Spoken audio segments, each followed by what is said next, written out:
What's up, everybody? I am Bo, another fat guy with a beard, and today we are working on the interior of my 93 Ford E150 van. It is currently a conversion van with carpet walls and all that plushness. Had vent shades that come down, not shades, but like mini blinds that came down, and got lights everywhere and all that stuff, and that's cool, and we're going to leave a lot of that stuff. For the most part, I'm changing it out to LEDs. It did have incandescents in it, and of course we're going to put LEDs in it. I'm peeling some of the carpet off the walls because it has this really cool wood paneling on the inside already, and so we're going to peel off all this wood, this old stanky carpet that was all over it, and see if we can get this cleared up and or cleaned up and sanded and stained, and make it cool inside again. So right now, so far on this van, we have done, we put a transmission in it. Like I said, this is a 93 E150 van. It's two-wheel drive, obviously, as most of them are. It has the AOD transmission in it. I'm sorry, my dog's barking in the background. It's got a 5-liter engine in it. Runs really good. We had to put a transmission in it, and I've got to rebuild the rear end. I'm gonna make a video of that, just for fun's sake. There's plenty of videos out there of how to change the transmission, and you guys know I'm not one to just saturate the market.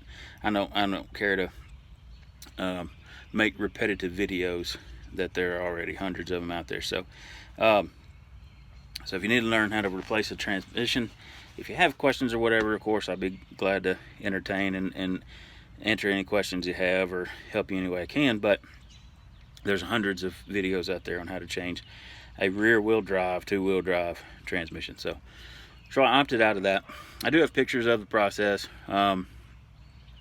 So anyway, we put a transmission in it. I've still got to rebuild the rear end.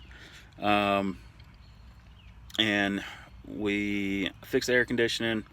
I fixed a coolant hose leak, and I put the wheels and tires on it. So now it came with just stock 15-inch, like, 205, I don't even know what they were, 20 something, 65 15s, and now they have black bullet holes, are a 31 1050 by 15, of course, and I'll get you some pictures of that later. But for right now, we're on the inside, and I'm peeling out some carpet, and it's coming out pretty good. So y'all hang around and we'll see what happens later.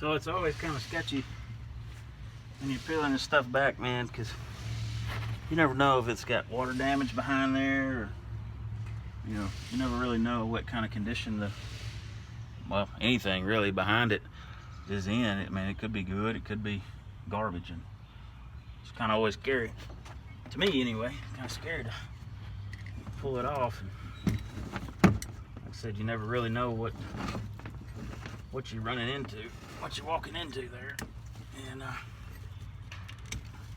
especially when you go in something like this. This is a custom van already, and you never know what kind of craftsmanship the last person had. This is a professionally done job, obviously, but you still never know. You never know what's good and what's gonna be bad. So anyway, we'll keep peeling it. So here's the after peeled off that carpet, and see what I'm saying? It's just got this nice clean wood paneling. Obviously that's got wet up there at one point or another somehow, but we'll fix that. And it seems to be pretty nice. You know, it's pretty good wood paneling, like I said. And these little holes, it's got these little holes everywhere. Obviously they were for something, or I don't know what, but I like it. And you know, it's got pre-cut spots for lighting and different things. And what I've been doing is I've been taking my scraps, and I know it sounds crazy, but behind these panels, I'll show you, behind these panels are just hollow.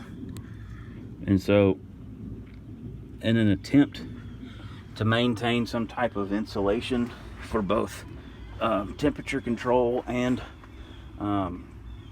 noise control for when you're going down the road, I've just been taking the parts I've been peeling off and shoving them down in the hole. I mean, it's definitely not going to hurt anything. So anyway, I'm going to take that little top piece. Oops, sorry, finger got away. That little top piece right there, I'm going to peel it back to about right there. See what I did on the driver's side? Just to that B-pillar. And then I'm going to leave everything from the B-pillar forward. I'm going to leave it intact. I'm going to leave the carpet or the upholstery intact, because it's in fair shape. This back here had some tears and runs in it and stuff. And but the front's in fair shape, and plus the front, it gives it a little more, I don't want to say comfortable, because this is comfortable, but it gives it a little bit more of a plush, you know, comfort luxury ride feel to it. So, and I've also been leaving it around the windows. I may go in and spray that, dye that a darker color to get away from the blue, or I may leave it, since the front's going to be the blue gray or whatever you want to call this. But either way, I've been leaving that just because it's, you know, it's clean. It's not clean, but you get what I'm saying. It's not you know, bare metal or anything. It's just got it covered and it looks nice. So anyway, we shall continue on, and I don't know how much we're gonna get done. I'm gonna have to get a piece to fix that or cut that off square or something. But anyway, we'll chug along and see how it turns out.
That doesn't fit quite right.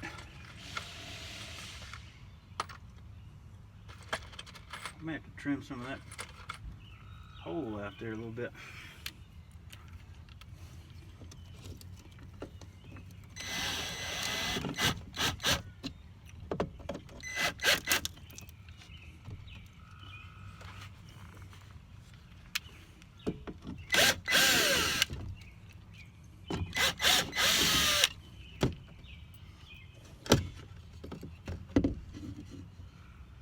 That absolutely does not fit right.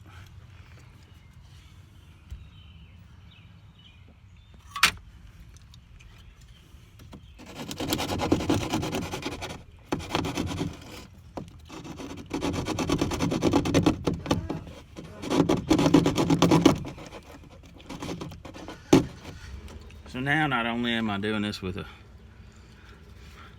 some little rinky-dink toy tool at home, the handle broke off of it. So Now I just got the blade of an old rusty saw. Yeah, it actually is doing pretty good. So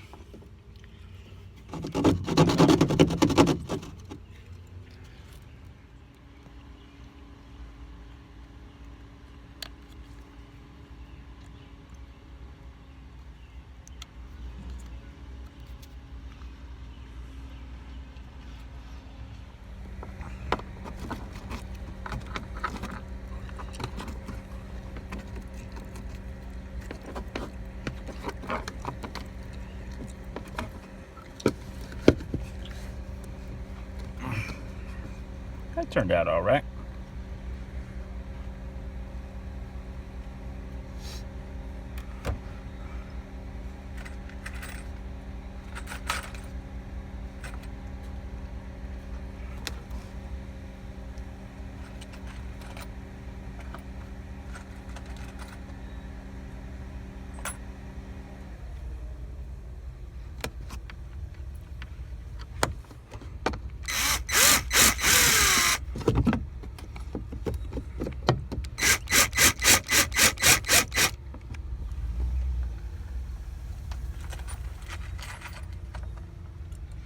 These screws are a little bit overkill, but they were what was in here. So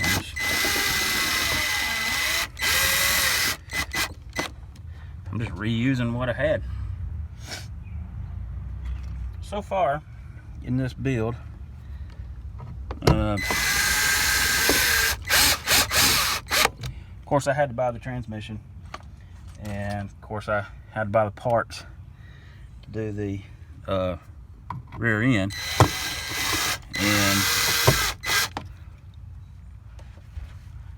I priced rebuilding the transmission, just parts, and it was cheaper just to buy a used one, so that's what we did. Yeah, one speaker down, it's all right. We'll see where we go. So I'm not an audio guy, never have been, never claim to be, but I got these 6x9s. See that right there? $10 for the set, never used. So this van took a 5x7 speaker in this rear thing, and they're blown to smithereens. So anyway, we put these 6x9s in here. They didn't quite fit. The clearance under there, it's got this tweeter, and the clearance was not there. So I had to put these little block spacers in there to hold them up, and that is ugly as sin, but they'll be inside the cabinet. You'll never even see them. So we'll see what happens.